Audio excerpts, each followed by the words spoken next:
brands, especially larger brands that are utilizing some form of track and trace, that is turning out into, oops, I can't find them. And so, we get to hear the horror stories with that. So walk me through some real examples, not generics, but just real examples of that where this has come into play. Okay. Well, one, there's programs, of course, and transparency and everything with Amazon that people use for these. As little as last week, we came across some encounters with a client to where they were supposed to be segregating their inventory and not commingling it. We tested it with product purchases and found out that they are, in fact, even though they're paying extra money, commingling the inventory. That's an advantage we were able to get through some of the serialization, but as we started to dig deeper, we hit a couple of snags. One, we started seeing a lot of cases to where the serial numbers had been removed. In some cases, like with some electronics, they were actually put inside the products, and whoever was selling these things was actually repackaging them for e-commerce packaging. That happens quite a bit nowadays.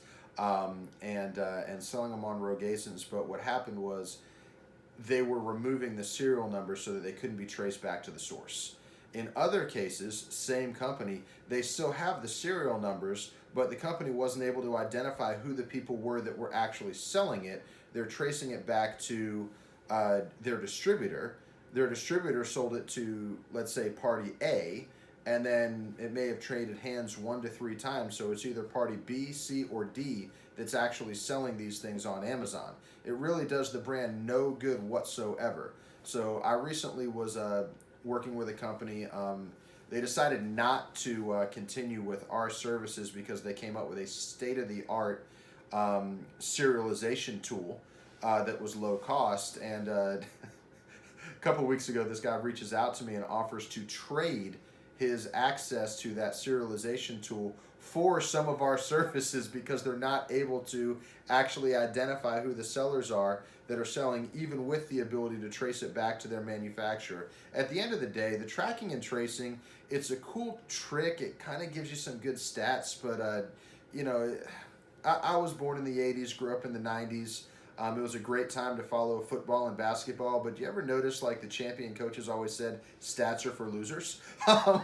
So basically, you can track and trace these things all you want to. The stats are for the losers. At the end of the day, you need to be getting ahead of the situation and tracking who and where and everything else. One, it's not getting you down to who's the person who's actually violating and selling this thing on the platform.